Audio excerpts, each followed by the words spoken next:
All righty. We are live. We are live. How is everybody doing tonight? Thank y'all for joining us again. A mile in my shoes.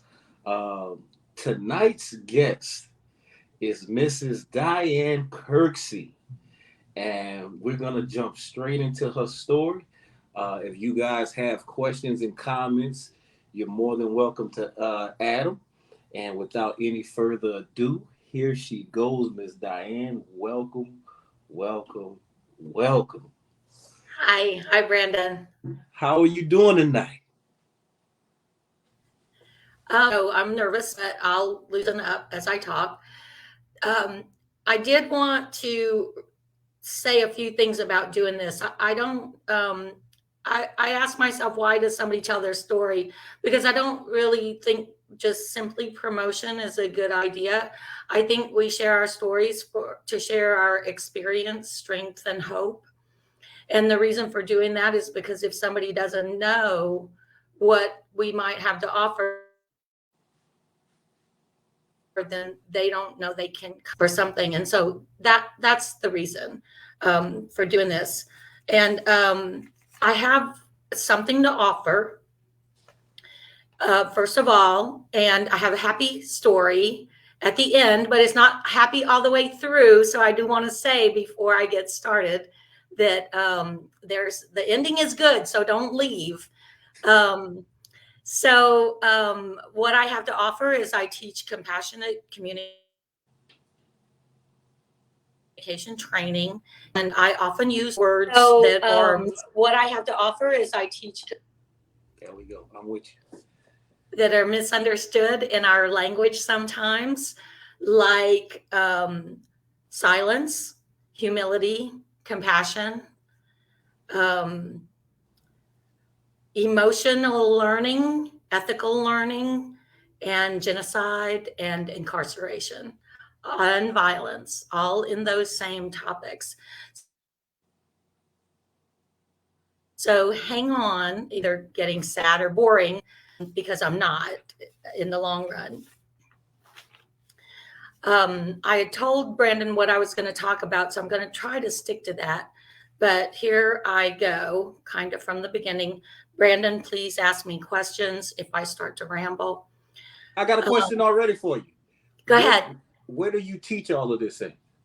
So, I've done a lot more learning than I've done teaching of this. Trainer, that means I train people to um, to do things that they're not currently doing, and it can be any number of things. In my professional life, it's generally career development and customer service, sales, computer skills, software skills, things like that. But over the time that I've been training, what I've learned is that what people need to know is how to be happy in whatever that they are that they find themselves working in, and also how to feel that they're being ethical in what they're doing, whether the company, the situation they're in is ethical or not, they can still maintain their own integrity. And as I was working in companies as a contractor or as an employee, that often wasn't the thing they wanted me to be telling people, but I'm skillful in finding ways to make sure that people learn how to be happy in what they're doing and be satisfied with themselves in what they're doing, regardless of what the company is doing. And I think in our country we need that because our corporations and businesses don't always act in ways that are congruent with our own personal integrity. And so that became very important to me. So once I got old enough to retire, that's what I was going to do.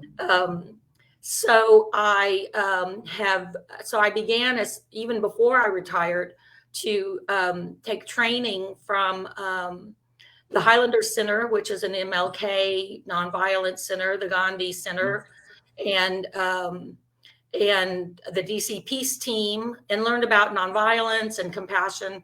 And I've been a meditator since 1991. And so I have a lot of experience. I just didn't get to begin to practice it as an offering to the community until I was able to retire.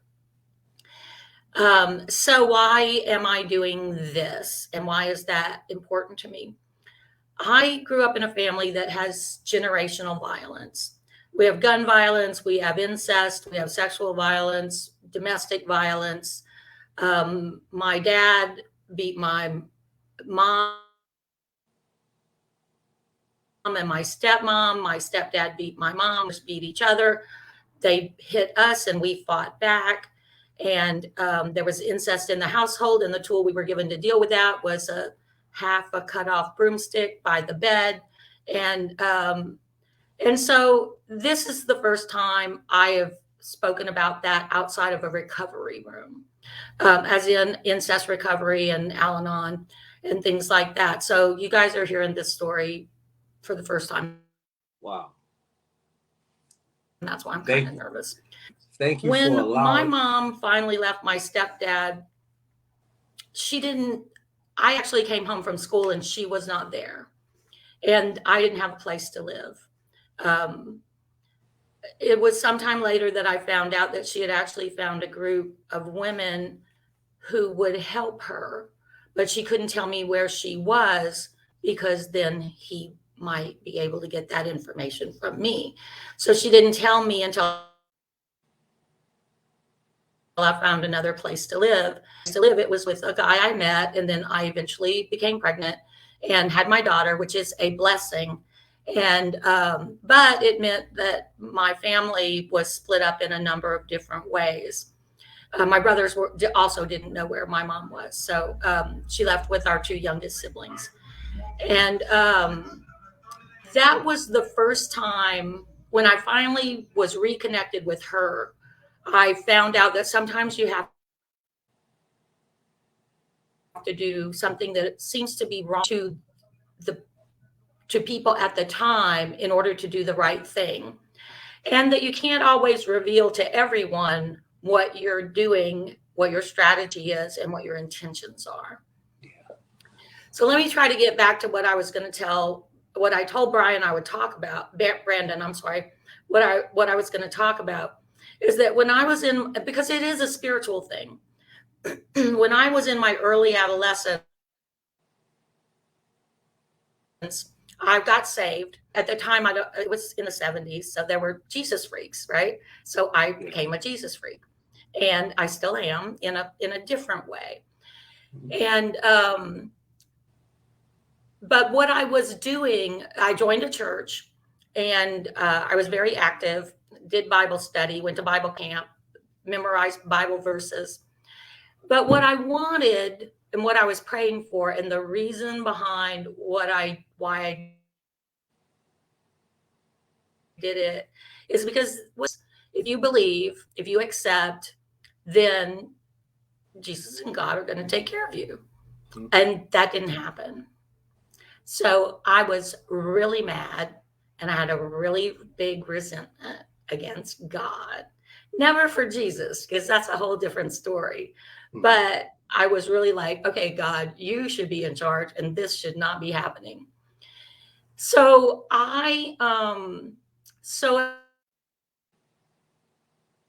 as I just recounted, a number of things happened. Then I was still a searcher, so I was still looking for where can my spirituality be fulfilled? Because I think we all have that. I think that we're allowed to express it in some situations more than other situations. And I think primarily because I had a kid, that I felt like she needed a place to be with some ethical teaching and some expressionality. So what I found was the Unitarian Church, Unitarian Universalists, and the thing about that denomination, which I'm still a member of, although they're not a big thing down here, but they are in the Northeast. um, was what the first thing they encouraged us to do is learn about other religions, learn about a lot of religions, learn enough about a lot of religions to meet people and respect them. And then it's kind of back to a recovery kind of thing is you take what works for you and you leave the rest without judgment, Right. not with condemnation. You let it go without judgment if it doesn't work for you, but there are things that can work for you. And that was really enlightening to me. It helped me quit being mad at God. It Mm-hmm. and the way that that helped is that I did see that a higher power in a lot of different ways.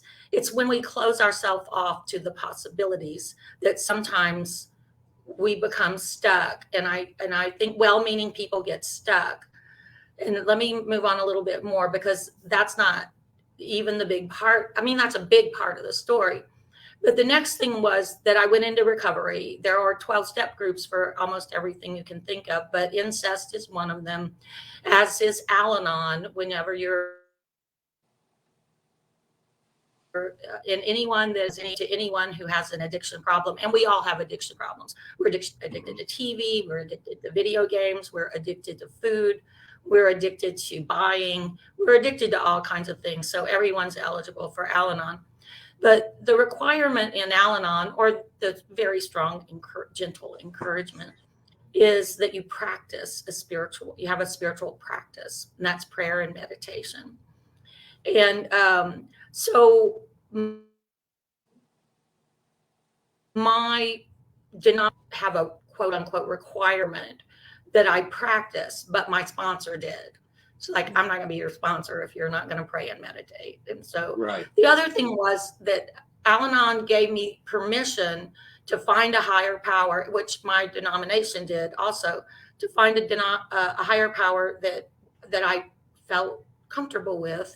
And I'm going to go ahead and say that I felt loved by. And so that I think put the things together for me. God that I was thinking of didn't appear to love me because Yeah. of the situation I grew up in. And again, I'm telling this story because I think there are a lot of people out there that have this feeling. The other thing about 12-step programs and Al-Anon and the gentle meditation that I did eventually go and learn um, is that not everyone has a transformative experience at one time. I think now that I look back at it, that the church that I initially got saved in and attended could have recognized that I kept going up to altar call after altar call as if it wasn't sticking. Right. But nobody took me aside and said, "What's happening?" And then I could have told them, I'm in this abusive family, and I thought this was going to change it, but nobody Right. asked me. So they missed an opportunity for a long time, but I'm not angry anymore. I think that we lived in a small town in the South, and I think you don't ask questions. Yeah. But now we know. Now we know better. Right. Right. So, so I finally really got a good, strong meditation practice. And the thing I would like to say is that that still small voice is in there. If you can sit still long enough in any language, religious or secular, and any religion. And I think that we amuse ourselves and entertain ourselves and distract ourselves so much that it's not that we don't want to listen, it's just that we don't know how to turn the noise off.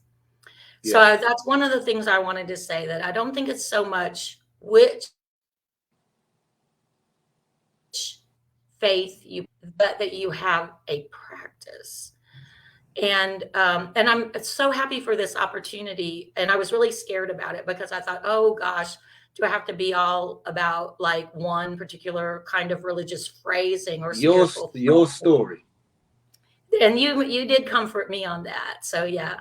So and so then what the next kind of thing I want to say to people I think who make me is that again, again, it took me a long time to realize that I was not going to be one of those people who had a revelation and a transformation immediately. It took me long, slow work. And it still does. And I call my higher power. And that's because I don't know, that one of the things, and I don't know how to call that thing. I don't know how to call it. If I say God, it's like that's not somebody else's God. If I say Allah, that's not somebody else's Allah. It's a thing that I know, and it's okay for me that they have a thing different. And it's still important that we all recognize that there's something that connects us. And it can be a mystery. It's okay if it's a mystery.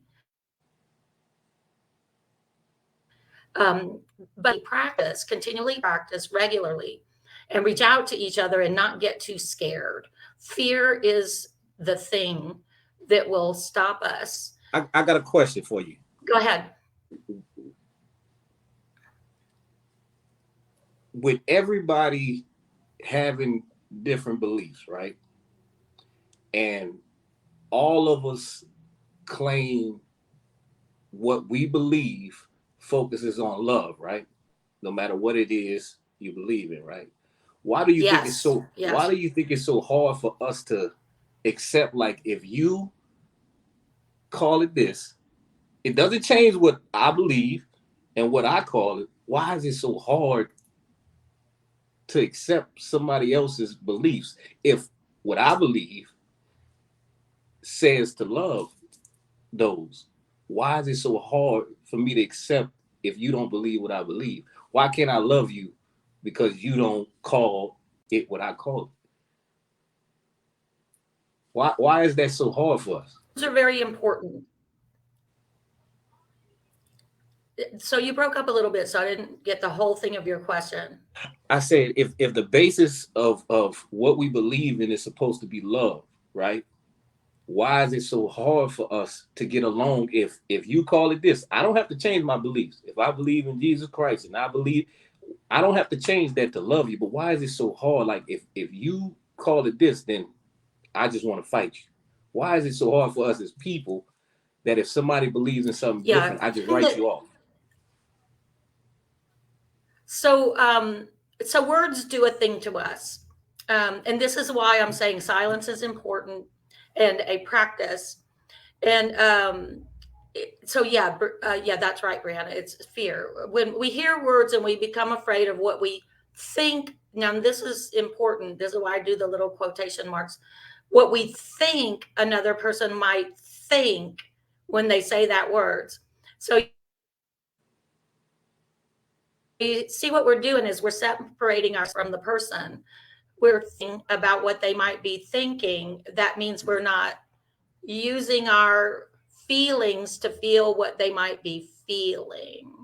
And that's fear. So we're protecting ourselves from the things that's happening in our head instead of being able to, and I'll say this, which is like jargon, opening our hearts. But if we can silence our head, yeah, we've been taught there's no other way but ours. Yeah. But there are, and sometimes the other ways turn out to be very similar if we sit with our feelings for a minute. So this is why, again, I'll get back to what I offer. Social, emotional, and ethical learning is the opportunity to help people learn how to sit for a minute and say, I feel fear. And then to say, and I have some tools for this. You guys look up Compassionate Laugh yet. If I say, I feel fear and something happening that puts me in danger right now. And then if I can say, okay, nothing's happening that puts me in danger. So what do I need to do? What I need to do is be silent and listen to that other person. But our habit, and we are taught this in the way that we have conversations with in our families, with each other, and even in school and debate, things like that. We're taught to have the rebuttal. So you don't want the rebuttal to come right away. Space and a pause to think and feel. Do I feel unsafe? Is it because can I actually observe something unsafe? Or am I going to pause for a moment and recognize that my fear is coming from my thinking? It's not coming from my heart. It's coming from my thinking. So my thinking may have a little problem. So, and so compassion builds courage. I see Charman's message. Yes, it takes courage. And so what we think of is that compassion is pity or something like that. But compassion is compassion for myself. Let me give myself compassion in this moment and not respond with defensiveness. So let me give myself compassion in this moment. And that compassion is a pause.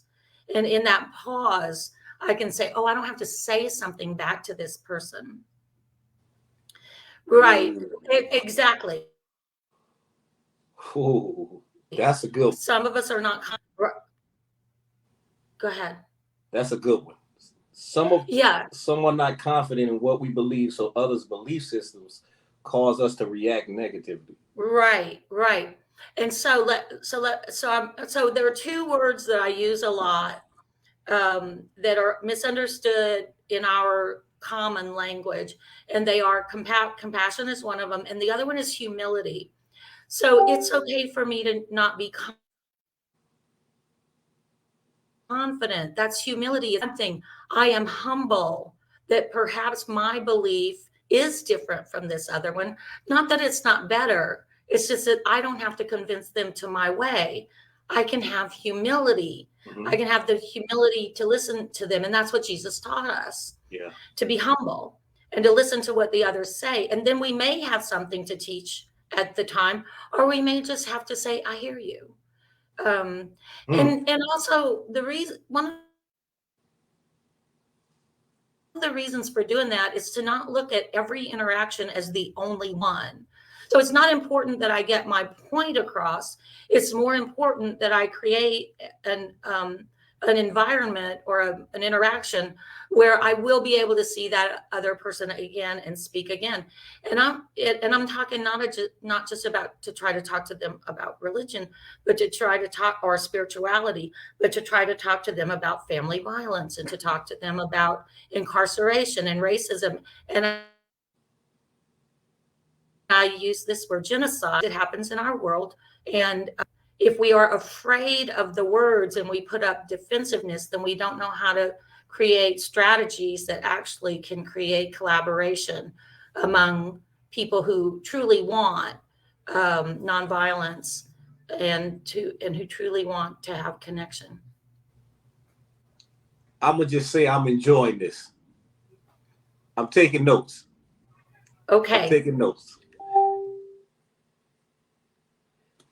Let's see. If anybody has questions, feel free to post your questions in your comments. Feel free to post your questions in your comments. You can continue. So one of the things that I learned growing up in a violent family is that I went through a period of hate, but I didn't hate my dad. I don't hate the people that hurt me.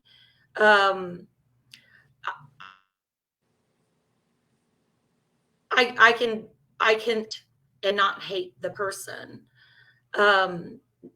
Love can be difficult, but it's just the best thing is not to get involved in hate. And the other thing is that to be able to so the courage of compassion is to see that people who hate have not learned how to be anything but defensive, and hate is the biggest defense as a person. If I hate you, hate is the biggest defense. It's the biggest defense they throw up. Their hate comes from their fear. And it's not, hate and violence cannot be fought with hate and violence. We Can have to fight somebody it. can Go somebody ahead. please type that in the comments? Say that again. Hate is is a defense that comes from fear. It's their defense against. They are so full of fear that they have resorted to hate. Some of us, when we're afraid, what we do is we have anxiety, we may have depression, we have insecurity, and then other people, and we have judgment. When we have fear, we have judgment, and then some people carry it all the way to hate. And I did not believe this until I was in a training class at the Highlanders, and Dr. Bernard Lafayette told us how they did it in the civil rights marches, the way that they actually interacted on the streets with people who were hating towards them. And they did have to practice, and they did have to build up strength, and they did have to build discipline to do it. But to be able to look at another person and see their hate as that degree of fear, that degree of fear So is there. And it again, basically, go ahead. when you speak about that pause, being able to hear that pause and then insert compassion, that's where you can see what's going on in front of you. Right, right.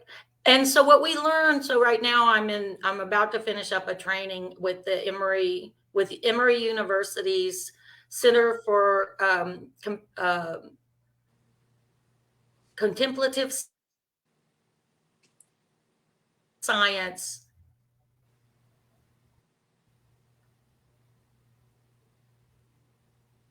So I'm about to finish up a training with Emory University and their Center for Contemplative Science and Compassionate Ethics. And what they're teaching us to do is help people to create that pause. So we have some skill sets for creating that pause.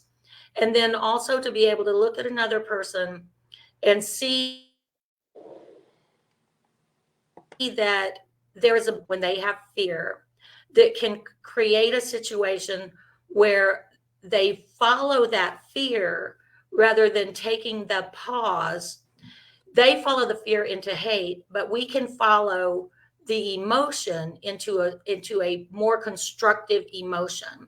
And as I went back, that is exactly what Dr. Martin Luther King Jr. was teaching, and it's what we're learning and teaching, the science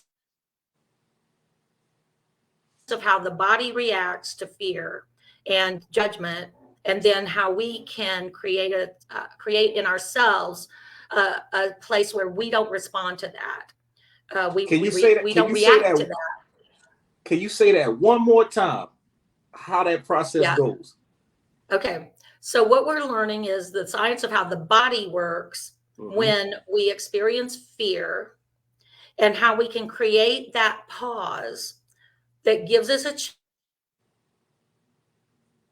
chance to recognize that the other person is fear. It's called mirror imaging that human beings do with each other. Then they let their fear get out of control and turn into hate or violence. Our bodies will want to follow that unless we create a pause where we create a compassionate center in ourselves, where instead of reacting to how they're reacting, we respond in a way that we find to be better for us and for the interaction and for our community overall. And even before this science was being done, Dr. Martin Luther King Jr. knew it, and so did Mahatma Gandhi, and they were teaching it, and it comes from a long, and that's what Jesus Christ was doing. That's why he was able to stand it with courage and respect and dignity and love under the oppression that he was under, and suffered the suffering that he did. And it is spiritual, and it's also natural, and it's also super. It's not something that we can't all access. Even secular people can do it, even non practitioners of meditation can do it, but you do have to practice it. So a practice is important. He was operating from a higher plane.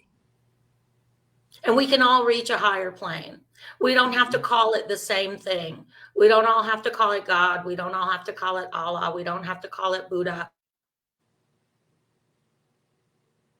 We can call it comfortable, but if we're practicing the same thing and we want the same outcome, which is harmony and peace and just being okay to be happy around each other and have some compassion when happiness isn't available. Hold up. Somebody type that. Say that. Having compassion when happiness isn't available. Right. We're never going to all be happy all the time, but we can have compassion when happiness isn't available. We can have compassion for ourselves, and happiness isn't available. Compassion is. And what we also learn at the Compassion Center is that emotions are transient, so they will change. So if I'm angry, I'm not stuck in anger forever. Even if I jump into hate for a moment, it's going to change. I'm going to come back down from that high level of emotion, and then I can begin again. I can begin again from a place that I find comfort and then reach out to others from that place. If you felt that comment, have some compassion when happiness isn't available. If you felt that, please like the live. Give me a thumbs up in the comments if you felt that comment, man. That one kind of rocked my mind frame right there. That one kind of shifted something in my brain right there. Having compassion when happiness is, that one that rocked me. That rocked me. That sent off something in my brain. Having compassion when happiness isn't available. Ooh. Continue. I've kind of said everything I wasn't going to say that I was going to say. Oh, okay. I'm opening the floor for Mrs. Diane. She has a wealth of knowledge. Anybody have some questions that they would want to ask Miss Diane, because she's given us a lot tonight. And I hope this isn't the last time we get together, because I think you have a lot more to say and you could share with us. Any questions or comments? Let me open up the floor for any questions or comments. So I heard you mention at Compassionate, where they can find some information that you do. Yeah, I think if you just do a Google search and type at Compassionate Lafayette, then the Lafayette Compassion Center will come up. And Uh-oh. What you got for us, Miss Diane? Okay. So I think the question is really in two parts. I'll use a term that we use. It's called making friends. So it's making friends with not knowing. So a lot of us, if you're like me, what we grew up with was thinking that we're supposed to know everything, that even when we don't know it. So we're supposed to know, our parents think nobody told us, and then school thinks we came prepared and thinks we know things that we don't know yet. So the reason that not knowing is a trigger is because somebody has led us to believe that we should know already. So we can make friends with the idea of not knowing, and that's humility. It's good to not know that. And in Buddhism, they call it beginner's mind. We have beginner's mind. So if we can learn that my not knowing, it's triggering me, but let me not let it trigger me. With a practice, I can let it trigger me into knowing that I can be an empty vessel and now I can take something in. So we got taught in school and maybe by our parents that and maybe by people like, okay, I'm going to like say it this way, which will reach people who are like me, taught by middle-class people, and I might even say middle-class white people, that I should know something about middle-class society that I didn't know because my family wasn't middle class, and we would call that in higher society a breach of etiquette. Um, Mm. and then so we get triggered because we don't want to make a breach of etiquette or look like we don't know something. But Mm-hmm. nobody taught us that when we don't know, that's the opportunity. That's good. That's an opportunity to learn. And and I'll say it this way too. That's because those people did not know. They thought of discipline as punishment. They didn't know that we were disciples and they were supposed to teach us. They punished us, humiliating us or scaring us or belittling us instead of helping us learn to follow them if that's what they wanted. So we make friends with not knowing. That's the first thing. So I don't know, that's good. I don't not that's bad. I don't know, that's good. So the trigger is thinking that not knowing is bad. So there was a second part of that question, if you can go. So a trigger for anxiety, cope. So in social, emotional, and ethical learning, what we do is we learn skills for calming ourselves when we have anxiety. We call it grounding sometimes. I didn't know that word until just a few months ago. So for anxiety, kinds of things we do are essentially, some people pray. So if you have a routine prayer, Catholics do the rosary, other people do the Our Father. Some people, those are good. And if you're secular and you ground yourself in the actual ground, touch something physical near you and think of how it feels to your body. If you lean against the wall, how does the wall feel? So these are just some brief examples.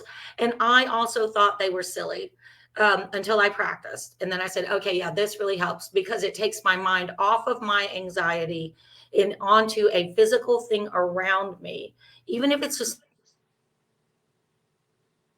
listening, like try to find your environment in the next few seconds, because then you have to be quiet.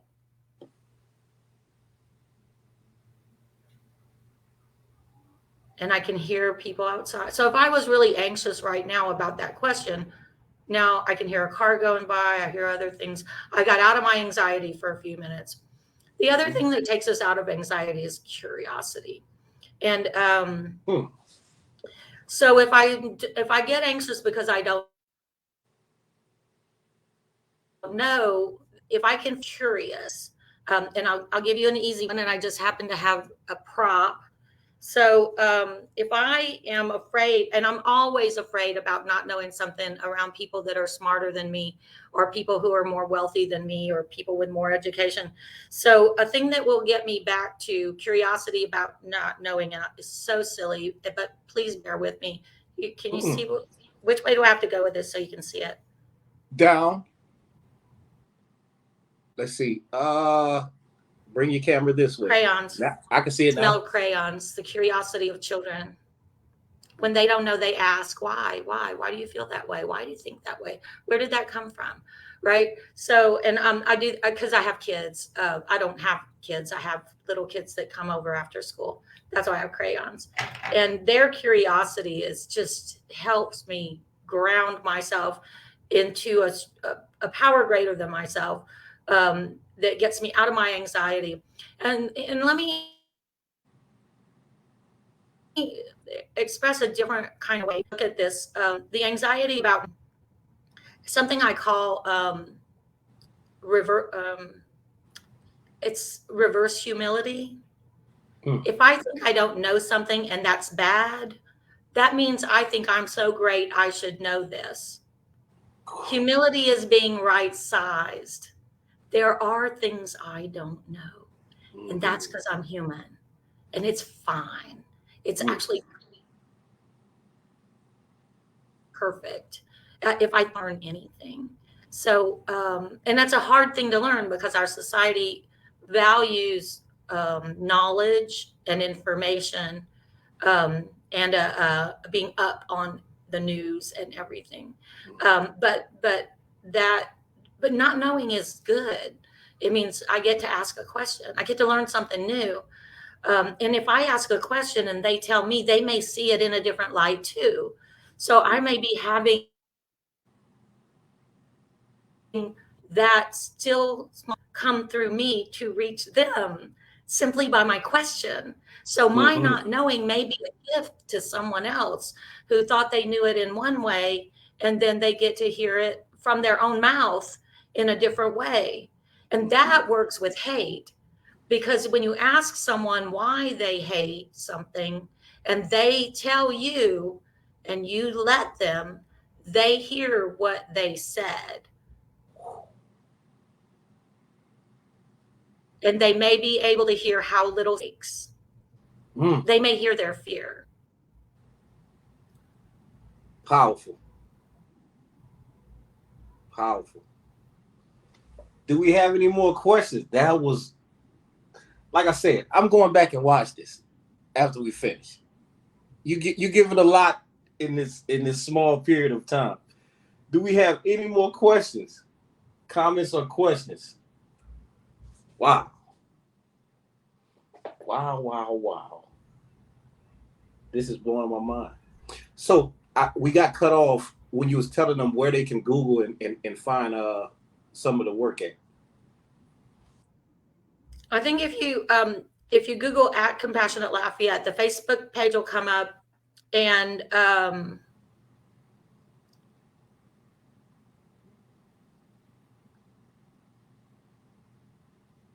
so that's a really good. Is it Steffa? I think Steffa. Mm-hmm. Grounding does mean different things to different people, and what I've learned is that for some people, it is the quickest, a quick way to feel more centered is to breathe through your belly button. And I'll go ahead and share with you. My mom was fat phobic, and I was told to always hold my belly in. And so for me, breathing through my belly button, my belly was fat, and that didn't work for me at first. So everybody's different, is all I'm trying to say. And so you can try different things. So breathing is one thing, but some people who were traumatized, I was strangled. So anything related to breathing was not, it just created more anxiety to me. That was one of the places I had PTSD. And you could see, you just saw what I did when I talked about it. I did that because that's my body saying, and I'm nervous, right? So for me, the grounding on something physical, and what I just did is I put my hands down flat on my desk, works better than the breathing. So everybody gets to try different things to see what works for them. So so Um, so basically, grounding is anything that we use to make us feel okay. Anything, it can be anything, right? It can be anything. I have so there's another thing I have on my desk, right? It was Mm-hmm. given to me by my ex-mother-in-law, and it's just very heavy. It's really heavy, and it has interesting things on it. So that's, to me, that's a little solid, right? Breath is ephemeral. It's not solid. Sometimes I need a solid thing, and I can just touch it and hold it in my hands. And also then I have the memory of her. So I have a memory of a compassionate person who loved me. And that so we're grounded not only in, so those of us who have PTSD and trauma, if we try to be grounded simply in our own breath, it may not feel like enough. But something solid like a rock or a stone or a teddy bear or the wall or something can feel a little bit more real to us, depending on the level of the trauma. Yeah. I got a question for you. I got a question for you. So, can you hear me? It stopped for a minute, so you'll have to say it again. All right. So, question for you. If I'm in a situation and someone may be having like startled or having what can I do to help another person to ground? So, what we learn in contemplative science is that our bodies respond to each other. So the more you ground yourself, the more the people around you will be grounded. The more you can calm yourself, the more the people around you will be grounded. So another thing is, so I think in different cultures have different comfort levels with the closeness that we feel to one another. Um, in the United States, we seem to be a little bit afraid, but it is extremely grounding. Um, so I know for men it's different, women it's different. But if you're with someone that you know well enough, and you know you're going into a situation, and this is what we learned from Dr. Lafayette, um, is that when they marched and across the bridge, they held hands because the touch is something that we really need. So if you can find a way to touch the respect and a knowledge beforehand, that when we need grounding, we're going to find a way to touch each other, whether we're going to touch elbows, whether we're going to bump fists, whether we're going to put our arms around each other's shoulders or something. That will help ground another person. If you can't do that, make eye contact. So another thing that we've used in nonviolence training is improv. And so the way that you do improv when you're going to do something without planning ahead of time what you're going to do is make eye contact, and the other person's going to follow your body movements. And so if you can make eye contact when the other person is, so what happens a lot of times when we're fearful is we keep looking around us. And if we have friends with us and we don't make eye contact, we haven't really connected. So if you can't make body contact, make eye contact. But if you can make eye contact, they know you when you make eye contact. They know you're there for them, with them. Yeah. So don't be afraid of eye contact. Good stuff. Do we have any more questions? Let's see. Comments or questions? Let's see. I'm enjoying this. I truly am. Any more parts of your story you would like to share while we wait on these comments or questions?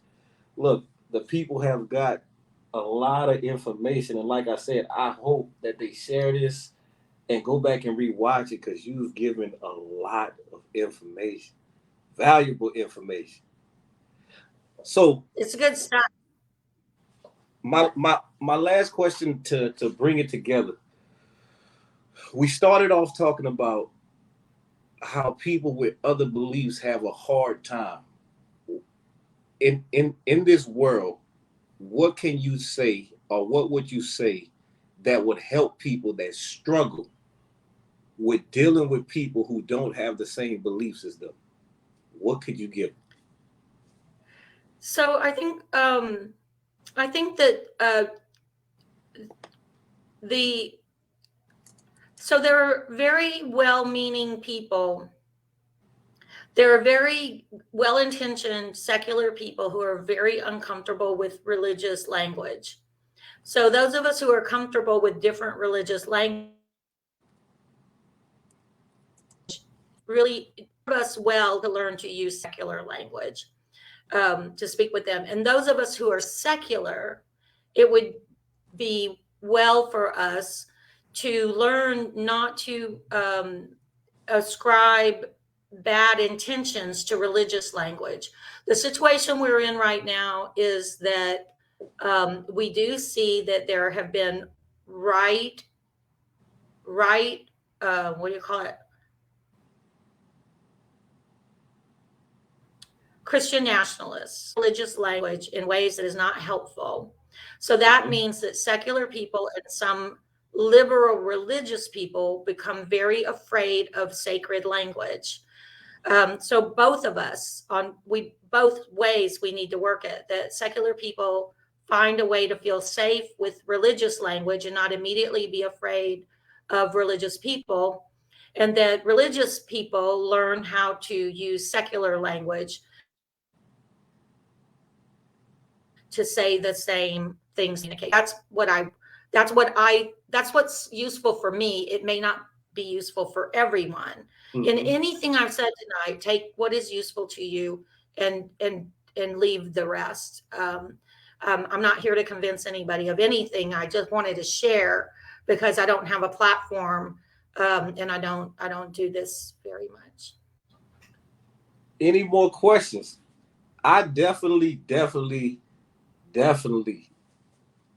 a lot from it, and I appreciate you coming on. I really enjoyed the whole conversation, and I know the people that are in this live and the many people who are gonna watch after this is over with. I know they'll get something from this. Look, you definitely shared part of you with the collective whole.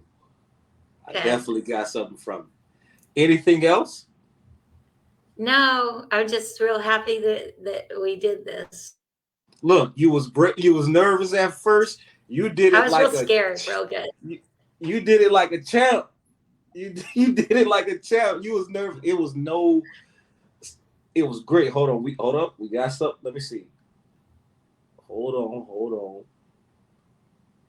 Question is, if you suffer with the with this, should you create a what if plan for the worst case scenario you may find in your daily life? Mm. So my experience, I can give my experience. I can is that my PTSD has created a track in my brain that is always thinking about the worst case scenario. And I think that the exercise that has helped me most is to think that it's quite possible that the worst case scenario won't happen. So plan for the second worst scenario or plan for the best scenario, because your habit brain from PTSD is already thinking about the worst case scenario. Don't worry about that. Wow. It's a good brain. You've got good instincts if you suffered PTSD. So now your new job is to, what if something good happens? What if the good enough happens? Maybe Hmm. not the best, but the good enough. And how will you move That's good. forward from a better place that wasn't the worst case scenario? I trust you. Wow. You are dropping some brain altering rewiring statements right now. What if something good happens? You never hear that. You always hear worst case scenario. So You we have never a hear One of the things we're learning in contemplative science is that we have the amygdala. They use the word reptile brain. I call it my PTSD brain. It's my PTSD brain is ready on alert me if something bad happens, but it hasn't had much practice until I give it practice and thinking, what if something good happens? So I need to be ready for the what if something good. When you put out your post, who'll come talk, I had enough practice to say I will, even though you know what I did, as I immediately said, oh no, I'm not gonna do it. That was my PTSD brain thinking. My new practice brain said, do this. Because I had been listening to Brienne, and I just thought but I was afraid of the religious language. So I had a struggle with my new brain and my PTSD brain yeah. to say, okay, I can trust these people. It's okay. And I'm gonna say it again. You did amazing. Like another question. Another question? I'm sorry to keep you going too. What do you think would happen if we put the pride and the fear down and actually learned how to draw and give and take from each other? What would happen? You broke up for a little bit, but I think what you asked, if what if we put the pride aside? And learned how to draw, give and take from each other without the extra. That would be beloved community. Yeah, that's what it would be. That would be when we begin to realize beloved community. Yeah, because it's the pride that separates us. Fear and pride Pride is fear, though. Pride is also protection, just like hate is. So if we put that aside, then I think we could start. And I'm not a utopian. I don't think we would just end up with a perfect world. But I think that when we are in beloved community, we are Yeah. regenerated and refreshed, and we love it, and we seek it again over and over. And so we can make it bigger and bigger. Honestly, I think it's going right on right now as a Oh, whole. I think so too. If you know, you know. Yeah, that's what I It's was saying. I'm happy. My life is not perfect. There are obstacles. I still have fears and anxieties, but overcoming each of those fears in a step now is delightful. It's not scary and be by myself and be afraid. Yeah. let's see each other, not see past each other. Yes. It's a lot of things changing right. It's a wonderful time right now, man. Yeah. I think a lot of walls and bad barriers and old mind Yes. frames and old systems are falling down in front of us. In front of us. Hold up. Different languages, but same principles at work. Yeah. In recovery, there's a slogan: principles before personalities. Yeah. Principles before personalities. Ooh. I might not like the way you present it, but if your principle's good, I'm going to make the effort to take a pause and let it sink in. Because the only thing that could stop that is the ego. If I understand the core, the meat of what you're saying, but I'm gonna choose something to pick at to discard what you're saying. That's my ego, my pride. Yeah, and the ego is for protection, so we don't Mm-hmm. want it to completely go away in everyday Mm-hmm. life. Mm-hmm. Um, we're not protected enough. That life is hard. Life. I'm not saying life is not hard. So we do need some ego, but we don't want our ego to become primary, so that we're Mm. protecting ourselves all the time. Yeah. It's a false belief that I have to protect myself all the time. So I did once upon a time think that. I felt it. I didn't think it in my brain. I thought it in my old PTSD brain that I had to protect myself all the time. Um, and so I can have that. So besides my ego, there's a loving heart in there, and so I can let my loving heart do some of the lifting and not just my ego. Mm. Balance. Any more questions? Man, call. Let me go back to these. Does anybody have any more questions? Every time I try to ask you about the website, we go into another question. I see another question pop up. One more time. Tell them where they can find you at Compassionate Lafayette, at Compassionate Lafayette. at Compassionate Lafayette. All righty. I want y'all to let Miss Diane know y'all enjoyed her. And like I said, go follow her, go add her. And this was And amazing. Go ahead, Miss Diane. I called it center. survival mode. Hmm. That is my father speaking. He's a war veteran, many tours. Okay, Hmm. I'm glad he's here. He is here with us. Any more questions? I don't want to cut off before y'all get y'all questions out. Any more questions? Any more comments or questions?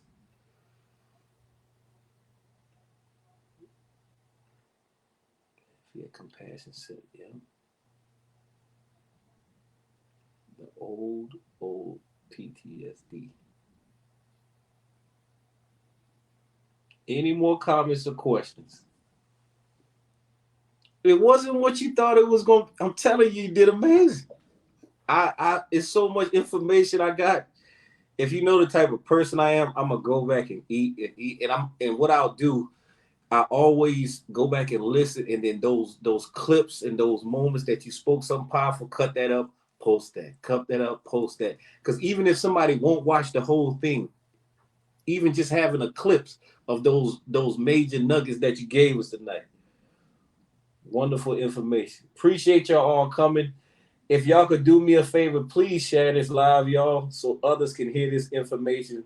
Others who have those same questions and issues that they deal with, who've gone through those same things, they'll have a chance to have somebody who can relate. Look, because I think we're getting to that point to where we're finding out in some way or another we all connect. Mm-hmm. Share the live if y'all can for me.